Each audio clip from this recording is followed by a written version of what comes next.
కవిత ఇప్పుడు పార్టీ తెలంగాణ అక్షర సేనని కూడా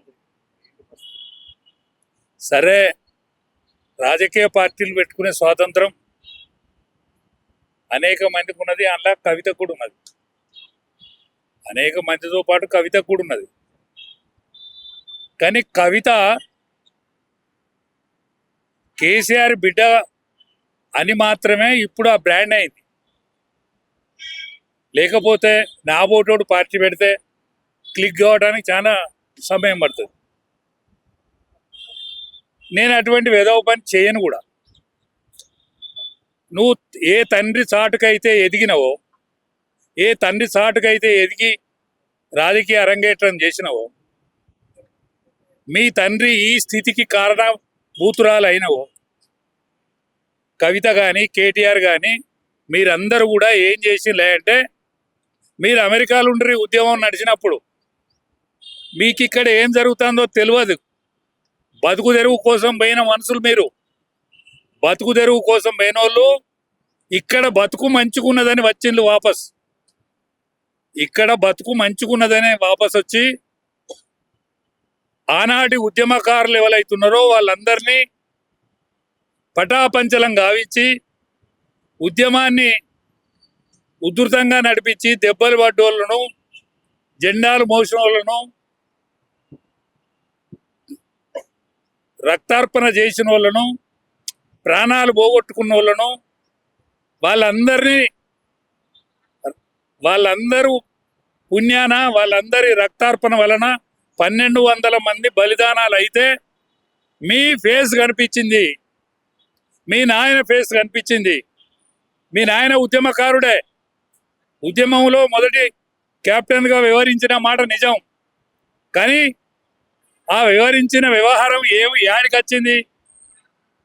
మీ సంతానం యొక్క కనుసన్నల ముందటికి వచ్చింది. అదే హరీష్ రావు గారు మాతో పాటు ఉద్యమంలో పాల్గొనే, ఉద్యమంలో మాకంటే ఒక అడుగు ముందటేసినా కూడా ఇవాళ మీ అన్న వర్కింగ్ ప్రెసిడెంట్ కావాల్సిన అవసరం ఎందుకు ఏర్పడ్డది? ఈ అన్నిటికి సమాధానం కేసీఆర్ చెప్పాలి. మొన్నటి మీటింగ్ సక్సెస్ అయిన మాట నిజం. నీ ఆరోగ్యం మంచిగా కనిపించినావు అన్నా నువ్వు. కానీ నువ్వు మంచిగా కనిపించినంత మాత్రాన నీ మనసు కడిగేసినట్టు ఉండాలంటే ఏమేమి పొరపాట్లు జరిగినాయి ఉద్యమంలో, ఎవరు కష్టపడరు, ఎవరు ఎందుకు దూరం చేసుకున్నావు, వీళ్ళందరికి క్షమాపణ చెప్పు. ఫస్ట్ వీళ్ళందరికీ తల వంచి నమస్కరించు, పొరపాటును దిద్దుకుంటా అని చెప్పు. అప్పుడు నీకు ఏమన్నా ప్రాణం వస్తుంది. నీ సొంతం ప్రాణం రాదు సుమా, ఇప్పటికీ నీ సొంతం స్వతహాగా రాదు. కాంగ్రెస్ పార్టీకి అవకాశం ఇయ్యద్దనుకుంటే ఇప్పుడున్న బీజేపీ పార్టీ, యావత్ భారతావనిలో ఒక వెలుగుతున్న బీజేపీ పార్టీతోటి జతగలిసి మాత్రం పోరాడితేనే. ఎందుకంటే వాళ్ళకు క్యాడర్ ఉన్నారు, ఓటర్ వాళ్ళకు ఉన్నారు, లీడర్, సెకండ్ లీడర్ మీకు ఉన్నారు. కాబట్టి మీరందరూ మీ యొక్క ముఖం కనిపించాలి. మళ్ళీ కాంగ్రెస్ ఇక్కడ ఉండకుండా లేచిపోవాలనుకుంటే మీరందరూ ఒక తాటి మీదకి వచ్చే ప్రయత్నం చేయండి. ఎచ్చులు కొట్టకండి, ఎవ్వనికి వాడు ఎచ్చులు కొట్టకండి. మేమే గెలుస్తామని రామచంద్రరావు అంటాడు. సర్పంచ్ ఎన్నికలలో నీ ముఖం ఎక్కడ పోయింది? మున్సిపాలిటీలలో నీది ఎక్కడ పోయింది? రేపు కార్పొరేషన్ ఎన్నికలలో మేము గెలిచి తీరుతాను ఉంటాను. పశ్చిమ బెంగాల్ ఎక్కడైతే రాష్ట్రం వచ్చి తీరుతుందో యావత్ తెలంగాణలో కూడా నీకు గెలిచి తీరుతాను అంటున్నావు.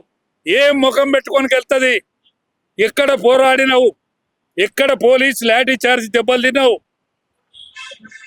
పోయిన గవర్నమెంట్ ఏం అవకతవకలు చేసిందో వెలికి చూపెట్టినవా?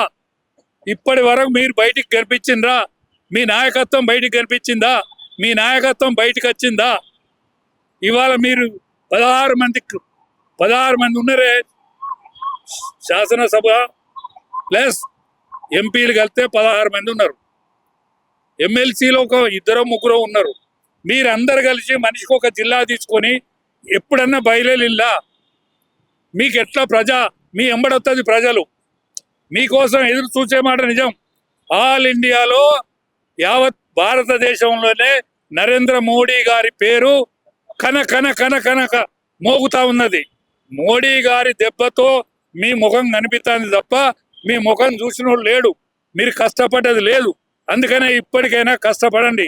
ఆల్ ఇండియాలో ఇవాళ పశ్చిమ బెంగాల్లో ఏ స్థితి నుండి పార్టీని ఏ స్థితికి తీసుకొచ్చేళ్ళు, కేరళలో మన ఫేస్ వాల్యూను ఎట్లా కనిపించేటట్టు చేస్తా ఉన్నారు. కర్ణాటకలో మనం ఎనుకుండైనా ముందడికి ఎట్లా పంపుతాను. ఇవాళ కర్ణాటకలో మనం ముందంజలం సారీ తమిళనాడులో మనం ఎనుకుండి ముందడికి ఎట్లా నడిపిస్తాను. పార్టీని నేర్చుకోండి. అస్సాం ముఖ్యమంత్రిని చూసి నేర్చుకోండి. అస్సాం ముఖ్యమంత్రి మన పార్టీ కాదే, మొదటి నుంచి బీజేపీ పార్టీ కాదే, ఆయన కాంగ్రెస్ పార్టీలో ఆర్థిక శాఖ మంత్రి ఉండే. ఇవాళ ఆర్థిక శాఖ మంత్రిగా ఉన్నటువంటి వ్యక్తిని మన పార్టీలో నెగరనిస్తానమా, మనం రానిస్తానమా, ముందడికి కనిపించనిస్తానమా? ఇవాళ యావత్ భారతవనంలో ఒక పార్లమెంట్ సీటు ఉన్నది అంటే అది మల్కాజ్గిరి పార్లమెంట్ సీటు. ఆ మల్కాజ్గిరి పార్లమెంట్ సీట్లో గెలిచినటువంటి వ్యక్తిని మీరు ఎందుకు కనిపించనిస్తలేరు? ప్రజలలో పలుకుబడిన వ్యక్తిని మీరు ఎందుకు బయటికి రానిస్తలేరు? మీకు ఎందుకు అనగదొక్కుతాను? ఇది మీరు కేంద్రం దృష్టి పెట్టాలా దీని మీద. కేంద్ర పార్టీ అమిత్ షా గారు, మీరు మిగతా ఎన్నికలన్నీ అయిపోయినాయి, ఇప్పుడు తెలంగాణను ముందడేసుకోండి. ఈ తెలంగాణలో ఉన్న లోటుపాట్లను నా ఓటర్లను పార్టీలో షోకాస్ నోటీస్ లేకుండా బయటికి పంపినరు. ఎందుకు పంపుతాను ఇటువంటి వాళ్ళను? సీనియర్లను ఎందుకు దగ్గర తీసుకుంటలేరు? జూనియర్లను ఎందుకు కలుపుకోపోతలేరు? పార్టీకి ఆదరణ ఉన్నదే, ఆదరణ ఉన్నంతగా మన లీడర్షిప్ ఎందుకు ముందడిపోతలేదు? ఇది పరిశీలించాలి.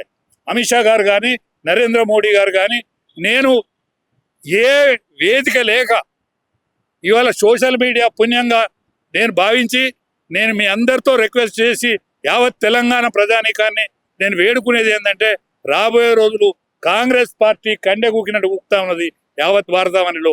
ఇక్కడైనా ఒక వెలుగులిగే రోజు వస్తా ఉన్నది. ఈ వెలుక్కు మనం తగినట్టుగా మెదలాలని ఈ సందర్భంగా మీ ద్వారా నేను విజ్ఞప్తి చేస్తున్నాను. కవిత పార్టీ వెనుక రేవంత్ రెడ్డి అవసరం ఉంది. రేవంత్ రెడ్డి కవితను ఆయుధంగా వాడుకుంటున్నారని చెప్పి మరి అట్లనే అనిపిస్తా ఉన్నది. ఎందుకంటే కవిత వెనుక రేవంత్ రెడ్డి లేకపోతే కవితకైతే వచ్చేది ఏం లేదు, కవితకు ఒరిగేది ఏం లేదు. కవిత సింగిల్గా ఏం పోరాడి చేసేది ఏం లేదు. ఆమె 5-10 సీట్లు ఏమన్నా అడుక్కోనో లేకపోతే దీన్ని ముందడ పెట్టో ఆమె కేంద్రంలో ఏదైనా పదవి దక్కించుకునేందుకు ప్రయత్నం చేయాల్సింది తప్ప సింగిల్గా ఆమెకు లాభం వచ్చేది ఏం లేదు. ఆమె అమ్మతో పోల్చుకుంటుంది. అధికారంలో ఉన్నాడు అమ్మ ఎందుకు యాదికి రాలేదు? ఇవాళ నువ్వు పార్లమెంట్ మెంబర్ అయినప్పుడు తప్పులు ఎందుకు గుర్తు రాలేదు? కాళేశ్వరం అప్పుడు నీకు ఎందుకు గుర్తు రాలేదు? నువ్వు ఓడిపోయినా కూడా ఎమ్మెల్సీకి నువ్వు ఎట్లా కాగలిగినావు? ఎమ్మెల్సీగా ఉన్నప్పుడు నీకు అన్ని విషయాలు ఎందుకు గుర్తు కాలేదు? ఇవాళ బీసీల ఎడల నువ్వేదైతే ముసలి కన్నీరు గారుతానవో అది నిజమే అయితే అధికారంలో 10 ఏళ్ళు మీ నాన్న ఉన్ననాడు నువ్వు ఎందుకు మాట్లాడలేకపోయినావు? జ్యోతిరావు పూలే విగ్రహం ఆనాడు ఎందుకు గుర్తు రాలేదు? ఇవాళ నీకు ఎందుకు గుర్తుకొస్తుంది? అందుకనే కవిత గారు 1-4 సార్లు ఆలోచించుకోవాలి.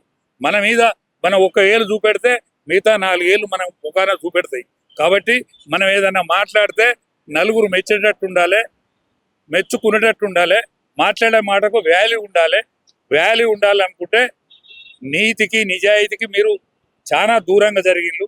అవినీతికి ఆలవాలమైనటువంటి కుటుంబం అయింది అది. అందుకనే మీ మాట బయట చెల్లది. కానీ కొంత లీడర్షిప్, మీకు లీడర్షిప్ ఉన్న మాట నిజం. ఆ లీడర్షిప్ అక్కడికి వస్తుంది. అంటే ఇప్పుడున్న ఎమ్మెల్యేలు వాళ్ళకి అక్కర రారు, కానీ సెకండ్ లీడర్ మీకు అక్కడికి వచ్చే అవకాశం ఉన్నది. కాబట్టి ఆ సెకండ్ లీడర్షిప్ మీరు ఇప్పటికైనా నిజాన్ని ఒప్పుకొని సరైన మీకు ముగింపు మంచిగా రావాలనుకుంటే మీరు ఆలోచించి ముందడికి వస్తే ముగింపు మంచిగా వస్తుంది. తెలంగాణ భౌతిక తెలంగాణ తీసుకొని వచ్చినా కానీ సామాజిక తెలంగాణ తీసుకొని రాలేదు. సామాజిక తెలంగాణ కావాలంటే ఇప్పుడు జాగృతి అధికారంలోకి వస్తే సామాజిక తెలంగాణ జాగృతి అధికారంలోకి వస్తే నేను అమ్మను ఎవరు రామయ్య కాకపోతే కవితవ కావాలి, కవితవ కాకపోతే కేసీఆర్ కావాలి. ఈ ముగ్గురు అయితేనేనా సామాజిక తెలంగాణ అయ్యేది? సామాజిక తెలంగాణ కావాలనుకుంటే ఒక బీసీ ముఖ్యమంత్రి కావాలి. బీసీ ముఖ్యమంత్రి అయినాడు మాత్రమే సామాజిక తెలంగాణ అవుతుంది. రాబోయే రోజులలో ఖచ్చితంగా బీసీ ముఖ్యమంత్రి తెలంగాణలో అయి తీరుతాడు. సొంత లాభాల కోసం తెలంగాణ పేర్లు వాడుకుంటా రాజకీయాలు చేస్తూ ఉంటారు. అసలైన ఉద్యమకారులు ఏమో మౌనంగా ఉంటా ఉన్నారు. అసలు ఏం జరుగుతా ఉంది తెలంగాణ? మౌనంగా ఏం ఉండలేరు కానీ పాపం అనేక విధాల ఆర్థికంగా, రాజకీయంగా, శారీరకంగా బాగా చాలా మంది బలహీనులు అయిపోయారు. అందుకనే ఆ సోదరులందరూ కూడా నేను మీ ద్వారా విజ్ఞప్తి చేసేది ఏంటంటే, నా ఓటోళ్ళు ఇంకా మిగిలి ఉన్నాం కొంతమంది. ఆ మిగిలిన వాళ్ళకు మీరు చేయూతనివ్వండి అంటే మీ యొక్క స్పర్శ, ఆత్మీయ స్పర్శ చాలు. ఆ స్పర్శ మాకెంతో బలాన్ని ఇస్తుంది. మేము చివరిదానిక పోరాడతాం. ఇక్కడ ఒక బీసీ ముఖ్యమంత్రి అయ్యేదానిక కూడా నాలాంటి వాళ్ళం అందరం కూడా పోరాడి తప్పనిసరి రాబోయే ఎన్నికలలో ఖచ్చితంగా ఇక్కడ ఒక బీసీ ముఖ్యమంత్రి అయి తీరేదానిక మా పోరాటం ఆగదు. అంటే ఉద్యమకారులు ఎలక్షన్ ముందేమో వాళ్ళే గొప్పలు అవుతారు, ఎలక్షన్స్ అయిపోయిన తర్వాత ఉద్యమకారులు చిన్న చూపు చూస్తా ఉన్నారు. అది ఏ పార్టీ? అది ఇయ్యాల కాదు, తరతరాల నుంచి స్వాతంత్ర ఉద్యమం కాంచెలు కూడా ఇది జరుగుతున్న విషయమే. ఇది జరిగేదే. కానీ ఉద్యమకారుడు ఎవడైనా స్వలాభం కోసం ఎవడు ఉద్యమకారుడు పోరాడు. తను అనుకున్న సిద్ధాంతం కూర్చోవాలని అనుకుంటాడు తప్ప ఉద్యమకారుడు ఎవ్వడు కూడా స్వలాభం నాకేం వస్తుందని ఎవడు అనుకోడు. అట్లా అనుకున్నోడు ఉరికంబాలకు ఉరి తీయబడరు. సుభాష్ చంద్రబోస్ ఇవాళ అనేక మంది కూడా ఉద్యమకారులు పొయ్యిల్లో స్వాతంత్రం వచ్చిన కాంచెలు మొదలుకుంటే ఇప్పటి వరకు కూడా ఉద్యమకారులు అట్లే ఇప్పుడు కూడా ఆ విధంగా అవుతారు తప్ప ఉద్యమకారులు ఎన్నడూ స్వలాభాన్ని కోరరు. నేను కూడా కేసీఆర్తో పాటు జైలున్నా, కానీ నేను ఎక్కడున్నా? నేను రోడ్డు మీద ఉన్నా. కేసీఆర్ ఫామ్ హౌజులు ఉన్నా పలుకుబడి లేకుండా ఉన్నాడు. నేను రోడ్డు మీద ఉన్నా కూడా నా మాట నలుగురు వింటాను. నేను మీకేమిచ్చినా మంచినీళ్ళు కూడా పోయలే. అయినా వచ్చి మీరందరూ అభిమానం కోసం నా యొక్క నా మాటను మీరు తీసుకొని 10 మందికి పంచి పెడతాను. అందుకనే ఉద్యమకారునికి ఉండే విలువ ఉద్యమకారునికే ఉంటది. సార్, తెలంగాణలో ప్రత్యామ్నాయంగా ఒక పార్టీ రావాలని అనుకుంటున్నాం. ప్రత్యామ్నాయంగా వచ్చినప్పుడు కూడా మళ్ళీ ఎవరైతే అణచివేసిరో వాళ్ళే ప్రత్యామ్నాయంగా పార్టీ వస్తారు. వాళ్ళను ప్రత్యామ్నాయం అని వాళ్ళు అనుకుంటాను తప్ప ప్రత్యామ్నాయం వీళ్ళని ప్రజలు అనుకుంటలేరు. మరి ఎట్లా సార్? ఎట్లా రావాలి ప్రత్యామ్నాయం? ఖచ్చితంగా బీజేపీ, టీఆర్ఎస్, జనసేన పార్టీ 3 పార్టీలు కలిసి రేపు ఉద్యమ రూపాన్ని రూపొందిస్తాయి. ఈ 3 పార్టీల కలయికే రాజ్యం చేస్తుంది. ఖచ్చితంగా కలవకుంటే వాళ్ళకి మనుగడ ఉంటుంది.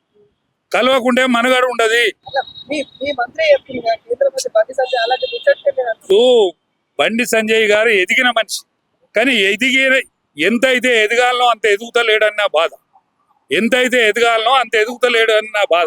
ఆయనే ముఖ్యమంత్రి